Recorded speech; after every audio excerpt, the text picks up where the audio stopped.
Hello, everyone. I am Joshua Kranting Osafo. I am known on this channel as Soul Traveler, and as a fellow soul sailing through this marvelous blue marble we call our Earth. It is my honor to share with you a simple message of wealth, health, and transformation from a magnificent being called WAD'JEIT.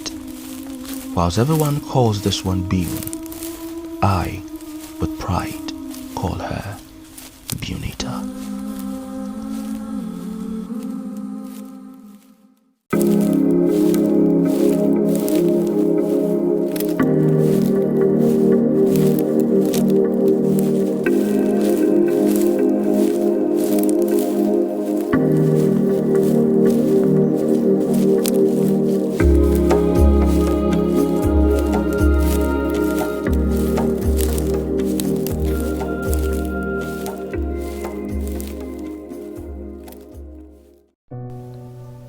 First time calling upon Bune, I was all about the money that was going to just rain down on me, and oh boy, I got an interesting reality check. See, Bune is outstanding with opening the floodgates of wealth, but working with Bune, it is easy to assume that she is going to just spoon feed you, but that is not what it is. See, I always thought that wealth is essentially to have lots of money. I learned from the Buneverse, that is what I call the universe of Bune, or the reality of Bune, that money is actually a very finite label placed on such an infinite thing as wealth. Money is very finite. Wealth is boundless. Money has form, it has structure, it has defined limitations, whilst wealth is really boundless. For wealth is that which is inexhaustible, both within and without. I remember being very desperate for financial assistance, and I did call upon Clonic one time because his name had come up a couple of times online when I was trying to look up for beings who could help with financial assistance. So in my desperateness, I called upon Clonic and asked him to help me win the lottery. Of course, that was a disaster, but I learned a very good lesson there, that you cannot ask for help like that when you're desperate. It makes you come off as I think annoying, really. So I did call upon Clonic. Despite how annoying I was, Clonic did come through for me. He did help manifest a brand new cell phone for me. My old one got messed up because I was basically using it for work. I worked a lot on my phone, and I think Clonic understood that. So he helped me manifest a brand new phone because he knew that was what I needed the most, not a lottery. So I got that. I was grateful, still grateful. But Clonic quickly faded into the background. Okay, not entirely out of my life, but the background, when my mind, my heart, my focus were embraced by the lady of Boons. That's what I call the Duchess. You see, Bune is many things.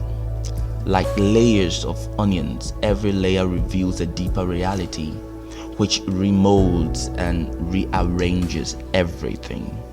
As I said, Milady is many things.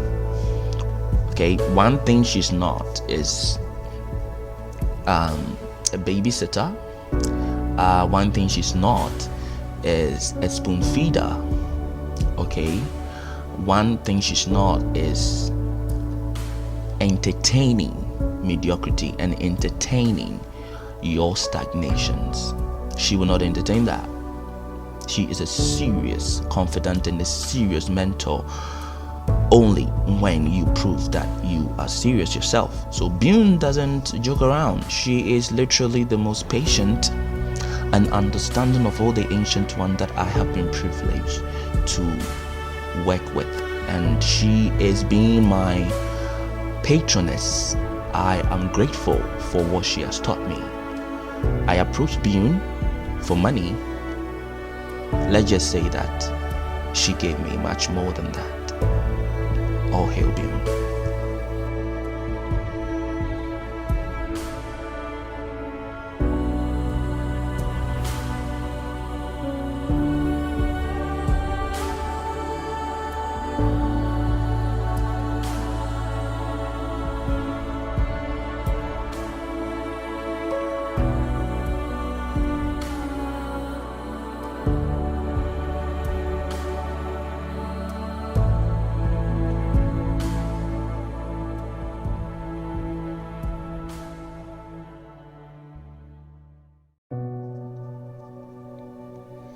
I came from a family with very rich and influential people who unfortunately would love to see you crawl, roll on the ground and beg for assistance. They will watch you and would not as much as spend a few minutes to make a single phone call to help a nephew or niece. They would rather see you come to them every day for food than to get you an internship at the right place for you to prove yourself capable of success.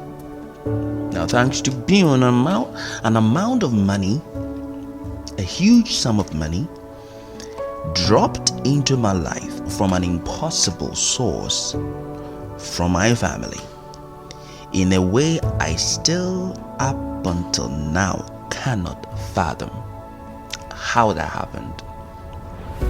You see, I thought that this unbelievable financial turnaround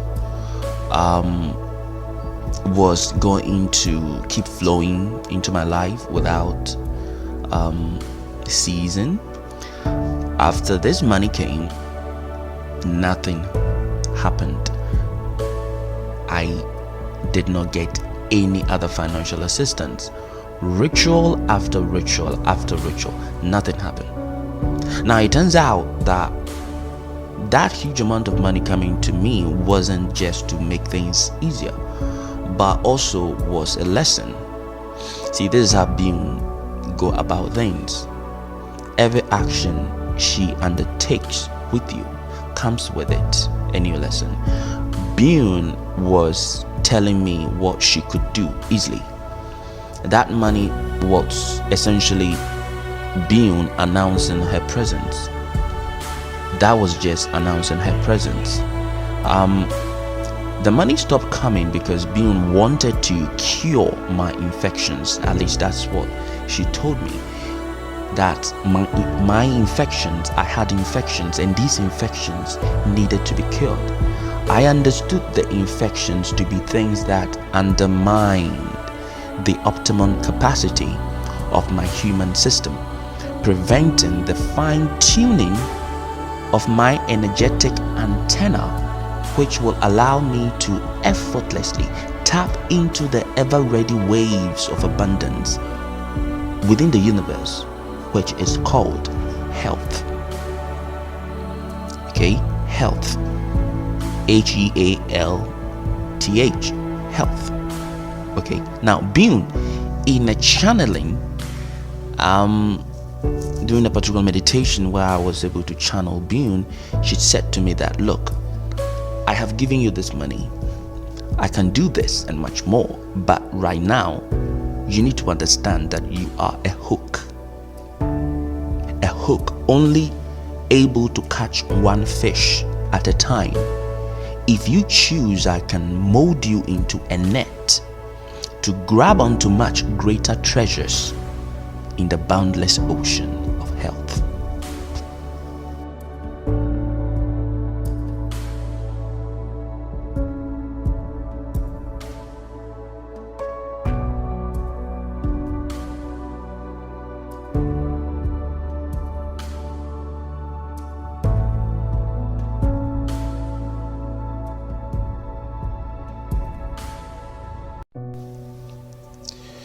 You see, I was interested in money.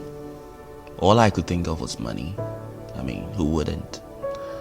And here Bune is speaking of health. Later, I was shown that these two words, health and wealth, are one and the same. See, Bune was gradually indoctrinating me out of the concept of the word money and the fact that money, that very word itself, was a prison. If you are always depending on the reality of money, you will never truly have wealth, because money is just a piece of a puzzle. Unlocked, you get much more than money, get wealth. See, as Bune taught me that as a holistically healthy lifestyle establishes a human system of optimum capacity, so does a healthy perception of boundlessness that recognizes no limits can unlock any vault of treasure. See, Bune taught me that all forms, be it culture, language, teachings, concept of right and wrong, morality, spirituality, religion, color, race, God, devils, ideas, authorities, etc., are all definitions, and definitions are labels. Labels are boundaries. Boundaries are limitations. Limitations generates beliefs that legitimizes those limitations by shaping your experiences, and those beliefs, after legitimizing your limitations, generates your reality.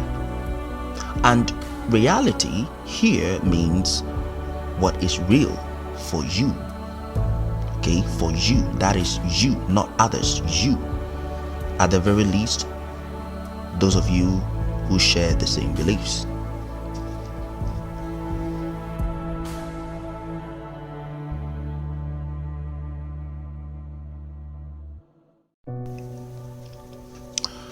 Bune taught me that there is the world as it is in eternal presence, and there is the world as it presents itself to us, because the world that presents itself to us is a mirror that only reflects that which falls on it. Bune taught me that being a hook and line, this hook and line catches fish from the same waters as the large fishing net, but the hook and line belong in this different universe, completely different from the large fishing net. Their capacities are different, their realities are worlds apart. The hook has the unfortunate reality of only catching one fish at a time, and even that single fish has to be of a manageable size, weight, and even species. The fishing net possesses none such limitations, yet both the fishing net and the hook and line operate within the same boundless ocean. In this case, the fishing net only enjoys more of what the ocean has to offer, whilst the single hook lives in the belief and acceptance that all that the ocean has to offer is just one fish at a time, and it is grateful of being blessed with a single insignificant fish. You see the difference? So do you want to be a hook or do you want to be a large fishing net? Because both operate within the same boundless ocean. So Bune, the Duchess, gave me her intent to remold me into a net, and if my dedication is strong enough, she can mold me, make me into an ocean itself. Now the question was, the dilemma was whether I had the audacity, the strength to jump into the abyss with both feet without any assurance of survival. It is that kind of audacity that fuels the flames of rebellion against the gods of worship and slavery. It is this audacity that reforges the weapons of disobedience against the mad gods of jealousy, who feed their insecurities with the praises and worship and prayers of their peasant followers, who only know how to kneel, only know how to cry, complain, and worship, only to be awarded with nothing but breadcrumbs.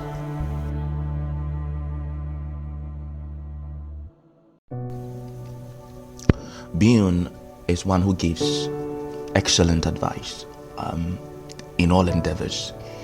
Many people focus on Bune, the Duchess, as the money goddess. Money, money, money, money. And I suppose it makes sense, but for me, even the word money was quickly discouraged in its usage in my communication. I was taught that money is a huge label that built within it a huge misdirection of what it actually is, because the powers that be have disempowered us to think that money is the currency, that the currency here is actually paper and coin, but rather that is not it. I was taught that money is resources, okay? The gold, the diamond, the silver, the gemstones, the natural resources, land, all of it, assets are wealth. And some of these beings like gold, diamonds, are primordial beings who were here billions of years before us. They have consciousness, they have energy, very intelligent energy. You can communicate with them, they can communicate with you, and therefore to understand and to approach the realms of money, you have to understand the importance of forging not an artificial but an organic relationship with these resources that we have been misdirected to think as non-living beings. Okay, now I'm still trying to figure out the teachings of all of that, but yes, I was taught that these resources, these diamond, gold, silver, and all of that are great spiritual beings, that it is important to forge relationship with them. Now, Bune gave me this advice, as she did give the ancient pharaohs of old in ancient Egypt, my ancestors, that it is much easier and more effective when approaching the subject of wealth to forge a good relationship with the spiritual collective who form the very primordial roots of the realms of true money, for them to consider you as family, so that the flow of abundance can flow effortlessly towards you. This is how you can even turn any idea, as insignificant as it may seem, into profitable end. And believe me, I'm barely scratching the surface of what that is all about. See, the Duchess Bune posed a question to me, followed by revelations, as it is typical of her. Bune asked me that, and here's the question: when you humans contact we, the proud ones of old, to bring you riches, how do you suppose we do that? I mean, humans have been disempowered, and this is coming from Bune. Humans have been disempowered to only receive and enjoy the breadcrumbs given to them, which they call riches. Because humans have been taught to accept that ask and it shall be given. So you only know how to ask and stressfully, and she emphasized on the word stressfully, wait to receive. But that isn't what our true capacity is. And further, Bune teaches me with this revelation that we have been empowered long ago to create and enjoy that which we have made. Okay, Bune asked me that, why do you think you feel so proud when you produce a child who looks exactly like you? This is the true meaning of being responsible for your own actions. Your actions are your own, and you must accept what your actions create. Guess what? because you are creators. And I can only help you when you allow me to mold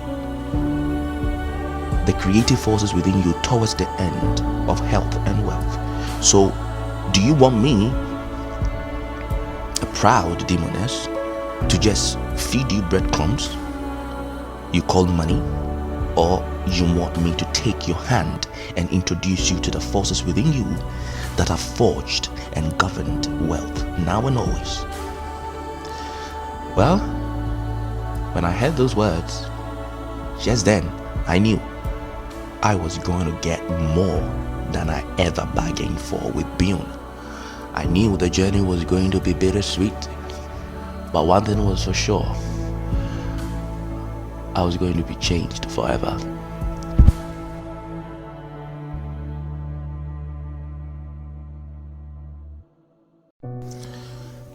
Necromancy. This body of teachings we call necromancy was one of the things that Bune first taught me. It wasn't what I expected though. You see, everyone talks about necromancy as raising the shades of the dead. I quickly learned that raising the shades of the ones living, now physically dead, was much more than I believed. You see, I first approached necromancy when I wanted to have a deeper path working with my ancestors. And then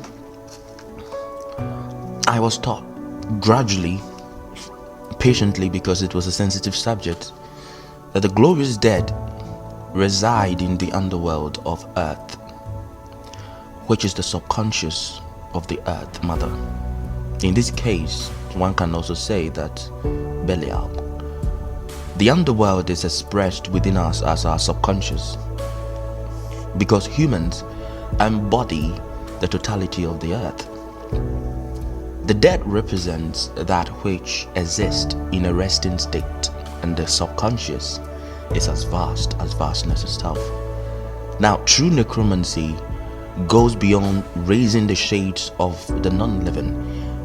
A true necromancer is one who successfully resurrects that once dormant and inactive powers of godhood that has remained dormant for eons.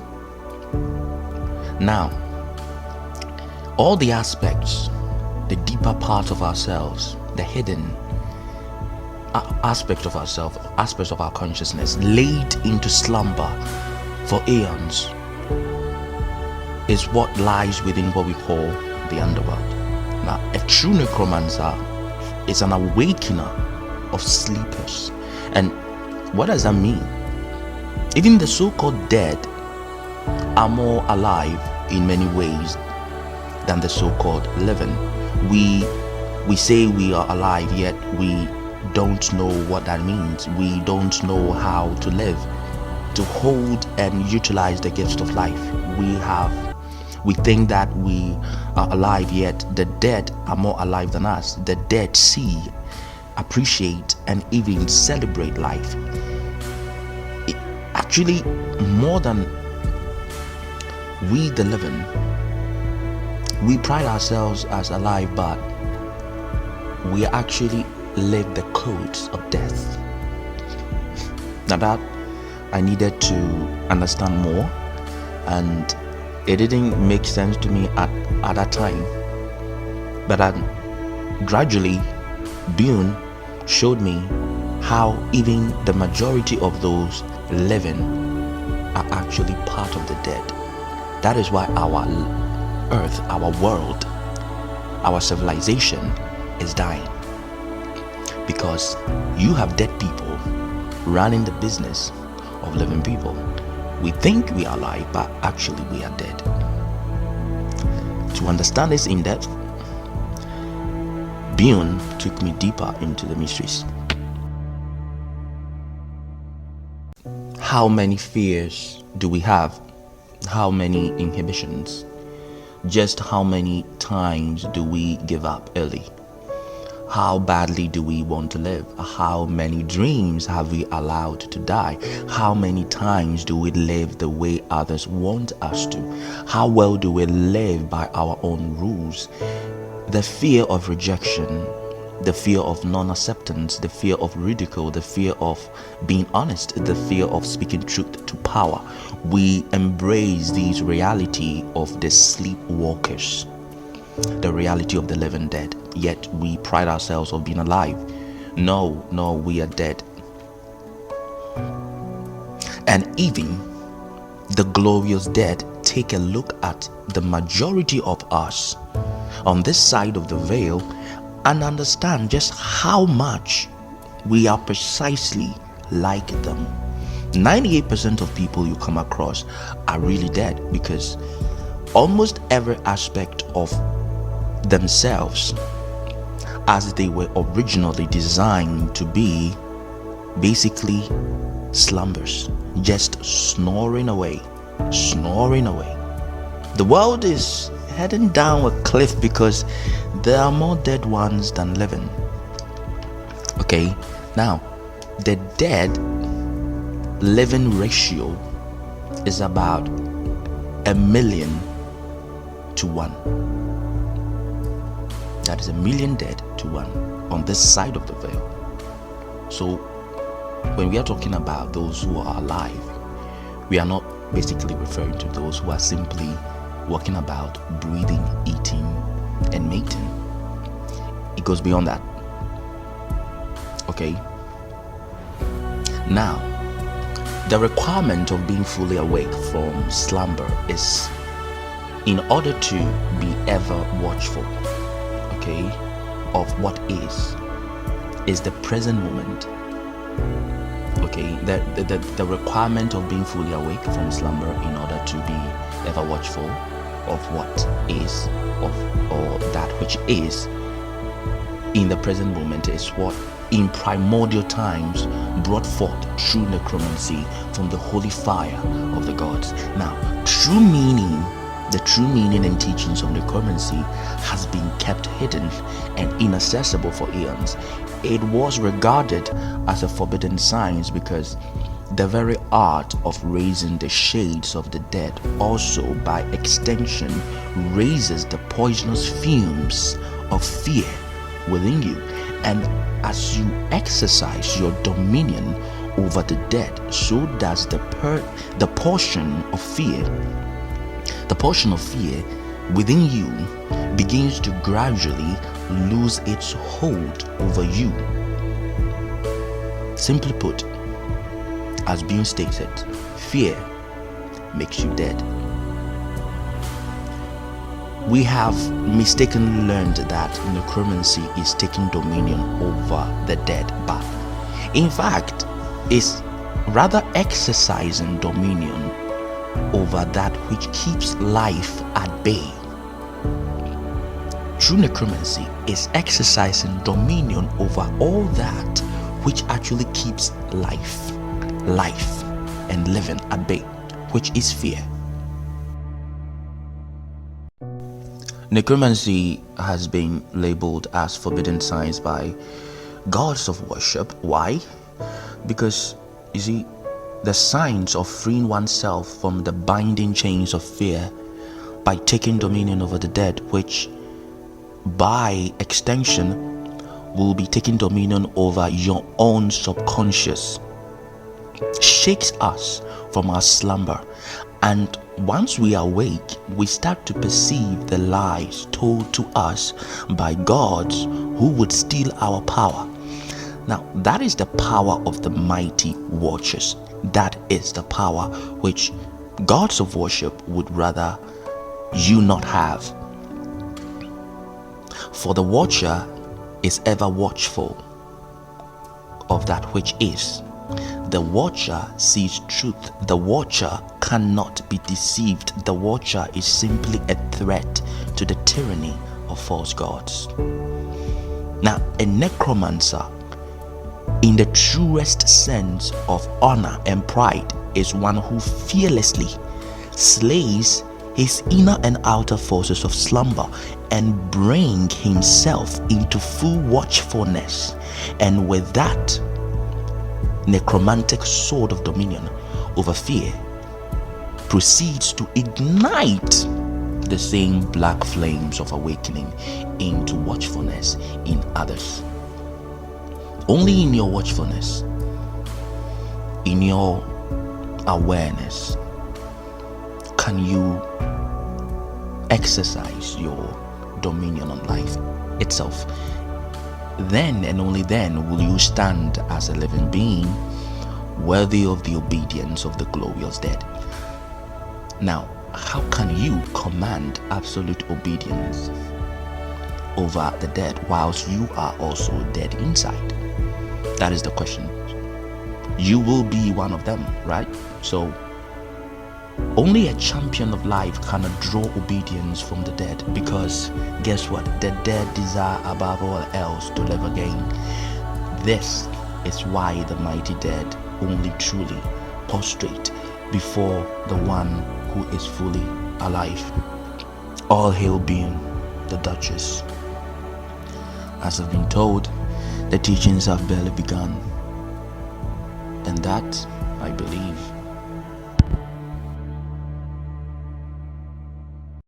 So essentially, those who now study necromancy essentially exercise their dominion over the dead through the power of another being, through the power and authority of another name, but to be able to draw obedience from your own godhood.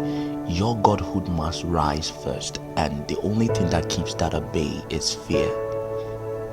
And when you have that fear within you, the dead will never obey you. They'll only obey the authority with which you summon them. Words can't do justice to what Bune has brought me and taught me, which I just don't know what to say anymore, because this one who gives great advice is everywhere. I mean, Bune, who happens to be the wife of Barbatos, is so influential.